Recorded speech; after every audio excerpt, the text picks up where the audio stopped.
In this video we want to talk about the exchange rate and look at some of the factors that help to determine the exchange rate. Let's start by looking at export demand. Now let's suppose the following. Let's suppose that we have an exchange rate of, let's say, $2 to the pound. This could be any currencies, of course. So we could have any two currencies here, and the principles will remain the same. This is just to illustrate it. So we have $2 to the pound, and let's say the price in the UK is £8,000.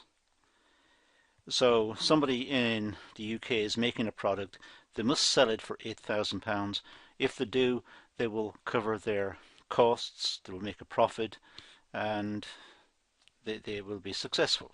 So £8,000 is what they need to cover, which means that the price in America would be $16,000. It's $2 to the pound, so $16,000.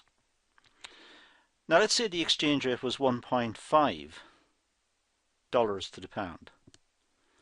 Well, the costs in the UK have remained the same. The company in the UK still needs to make a profit and cover its costs, so it still needs £8,000. However, in America, the price would now be $12,000. So the American purchaser of the product would pay less when the exchange rate is at $1.5 to the pound. So exports when the exchange rate falls. Well, if there's a deficit on the balance of payments, let's say that imports are greater than exports. M for imports in economics and X for exports. So let's say imports are greater than exports in value terms. So we import, let's say, into the UK, we import more than we export. Let's just pretend. That means that we need to sell the domestic currency and buy foreign exchange. If imports exceed exports, we must pay for the difference. We must pay for the imports. Now that means we need to acquire dollars or yen or whatever the currency is, euros or whatever it is. We must acquire those currencies. And the way to do that is by selling our own currency. So in the case of the UK, the government will sell the pound. It will sell the pound and buy the other currency. So if it's the case of America, like we had in the example earlier, the government will sell pounds and try to buy dollars to try and pay for the excessive imports. This, of course, will mean that the exchange rate will fall. The government selling its own currency, thereby selling it means pushing down the price. And it's also buying the foreign currency, it's buying dollars, which increases the demand for dollars, which will force up the price of the dollar. So the exchange rate will fall. The pound exchange rate against the dollar will fall because imports exceed exports. Now, the fall in the exchange rate will mean that a fall in export prices. Now, how do we know this? Well, if we can just skip back for a moment to our example. There was our example. If the exchange rate has fallen, then we can see that the price in America is cheaper. Therefore, there should be greater demand in America for UK products. So the UK exchange rate has fallen, so there should be more demand for UK products overseas. The UK products are cheaper to buy. So we have a fall in export prices and, of course, an increase in exports as a consequence. Exports will increase. Well, of course, exports can only increase if we have the capacity to increase the exports. If industry in the UK can make more products to export. So we say if the elasticity of demand is greater than 1. So exports will increase if we have the capacity to make more and if the Americans want to buy more of the British products. Exports will increase. So the demand is on the American side, let's say. The price of UK products have become cheaper. Do the Americans want more UK products? If they do, there'll be an increase in exports. And of course, if there is an increase in exports, there'll be more employment. More people will be wanted or needed in the UK to make the items. So a fall in the exchange rate may not be a bad thing. It sounds bad. A fall in the exchange rate sounds like something wrong, but in fact, it could mean more employment. And some countries want to keep their exchange rate low because it means more employment.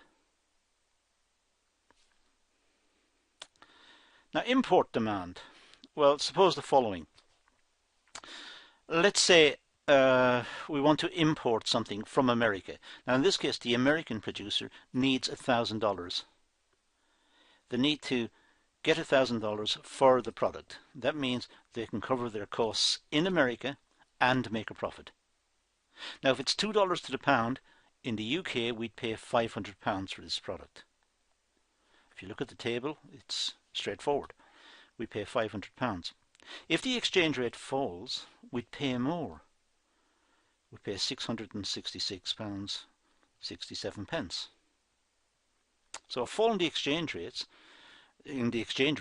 will mean that import prices have increased. Import prices will increase if the exchange rate falls. As the exchange rate falls, the price of imports will increase, and that's what the table has shown us. This should cause a fall in the demand for imports. Depends on the elasticity of demand. Depends on how important we see the imports and whether we want to buy more products or less products as the price varies.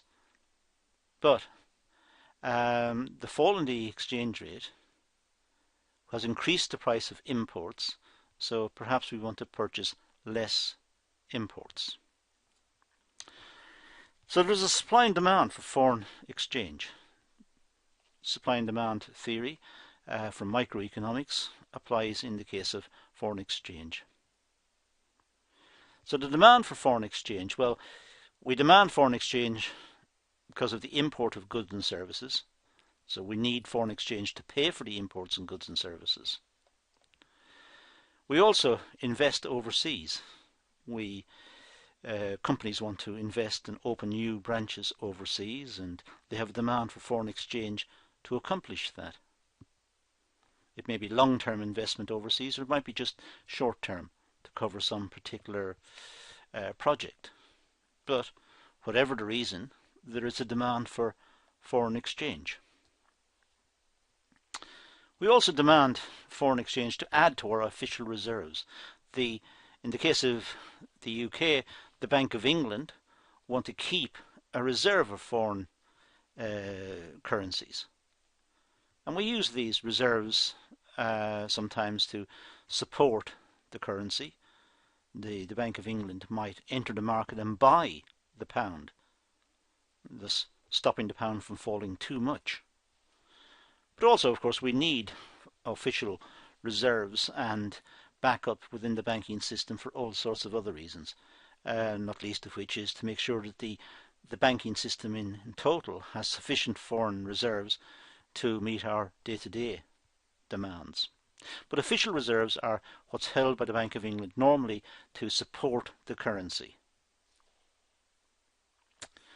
So I said it was supply and demand, and there it is. We have the supply of sterling, that as the exchange rate rises, we're going to have that upward sloping supply of sterling, and the demand for sterling as the exchange rate falls. So as the exchange rate falls, we tend to have an increasing demand for sterling. So there's an equilibrium process in play here. You can see the supply of sterling and the demand for sterling. In our case here, we have an intersection, we have an equilibrium exchange rate. And there's downward pressure in the diagram I've got to move from ER1, as indicated in the diagram, down to an equilibrium where the two curves cross, which we'd expect with supply and demand analysis. So if the exchange rate falls, imports become more expensive, and therefore we demand less imports. So as the exchange rate falls, we'd expect the demand for currency, for imports, to fall off because imports have become more expensive. As the exchange rate falls, exports become cheaper. So we'd expect the demand for sterling, sterling to pay for the exports by other countries, we'd expect that to increase. So we have an equilibrating process. Now the supply of foreign exchange, well, we get our supply of foreign exchange from the export of goods and services. We export goods to another country. In return, we get their currency. Whatever the currency is, the euro, the rupee, the yen, whatever it is. We get those currencies, and that gives us a supply of those currencies. Of course, we also have inflows of foreign capital. Sometimes companies and even governments want to invest in another country, so there's a movement of foreign capital to pay for that. We could also have reductions in official reserves, and that would increase the supply of foreign exchange. Sometimes governments think they're holding too much official reserves, or the banking system thinks they're holding too much. So they might reduce the official reserves, and that puts that money, that currency, into the foreign exchange market. Now, let's have a word about fiscal policy and the exchange rate. First of all, remember, fiscal policy is to do with government policy related to taxation and government expenditure. That's what we mean by fiscal policy. The exchange rate is as we're developing it here. Now, monetary policy is to do with changes in the money supply and the rate of interest and the demand for money. Monetary policy can affect the exchange rate through changes in the interest rate. So we're now just move slightly away from fiscal policy for a moment into monetary policy and look at the way monetary policy can influence the exchange rate through interest rates. Let's have a look at this in a little more detail. Let's say there's an increase in the interest rate.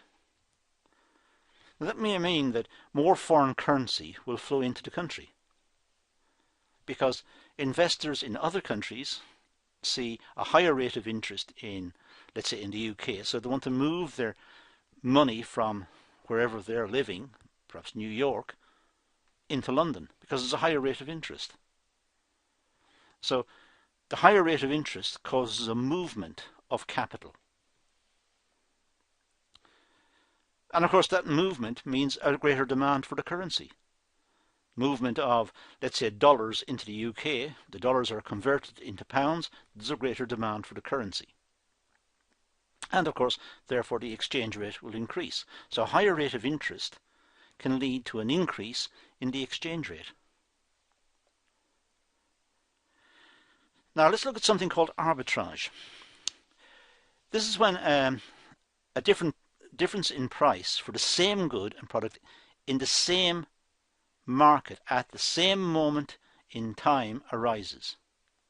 And this brings about arbitrage. So what we have here are conditions. We have the price of a product in the same market at the same moment in time. That price may be reflected in two prices. There may be two prices for the same product in the same market at the same point in time. If that were to happen, there will be a flow in the market to bridge the difference. So if a second price was to arise within a market for the same good at the same point in time, then the market would move, resources would move to adjust, and that's called arbitrage.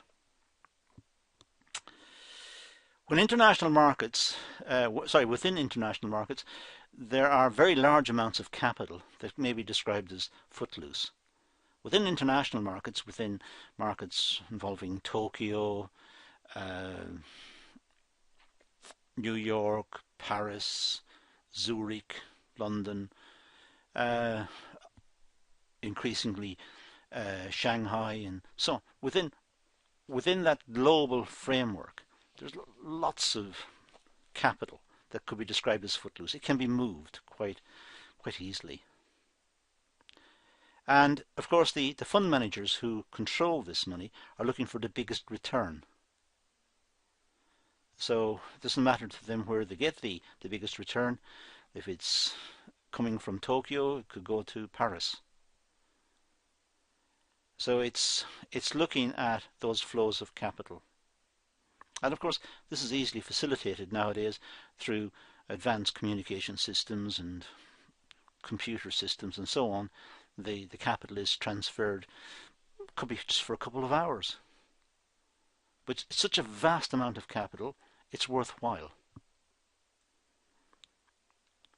So the capital may be controlled by fund managers, and they seek the highest return, wherever that may be.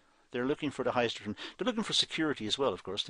They'll only put it into centres where they can take it back out. They don't want to put it into a centre and then the government there say, right, you can't have the money back. It's now locked in our centre. That can't happen.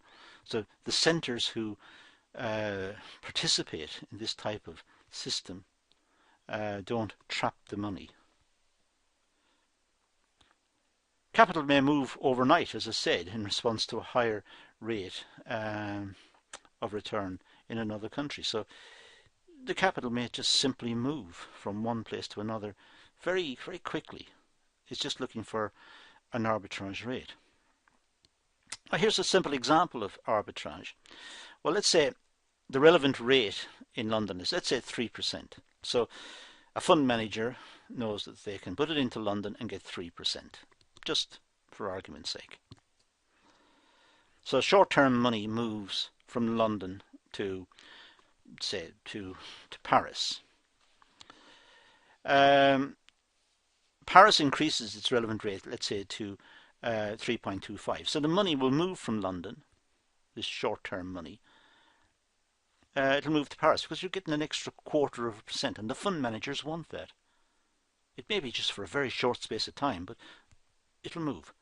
And it is arbitrage because it's, in a sense, the same product, return on investment, and two prices exist at the same point in time, 3% in this case and 3.25%. So the money moves to where it gets the biggest return. Let's say New York increases the relevant rate to 3.5%.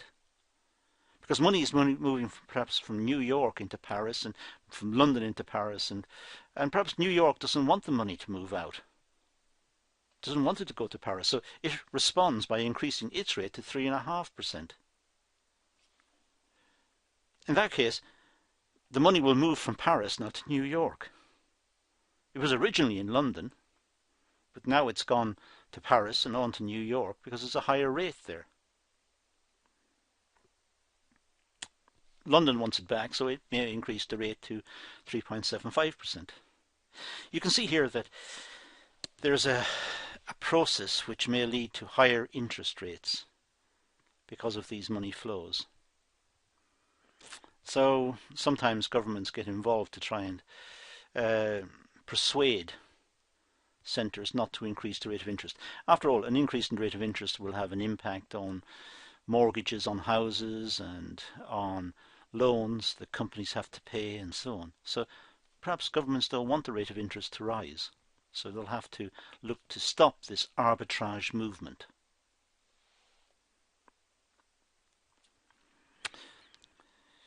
Now, increasing rate of interest can cause, as I said, increases in the cost of borrowing, so that's not necessarily a good thing. And also, investment expenditure may fall. People may cut off or put off investing in new capital equipment or in new projects, because the rate of return on the projects is not far off what they could get if they put their money into the money markets. But if they didn't, if they had to borrow the money, they'd be paying a higher rate, so they may still be put off. So those are some of the issues that we need to bear in mind when we talk about the exchange rate. It's an important topic, particularly in the context, of course, of globalization and in world trade. That's all we're going to deal with in this session, so let's leave it at that and say thank you for watching.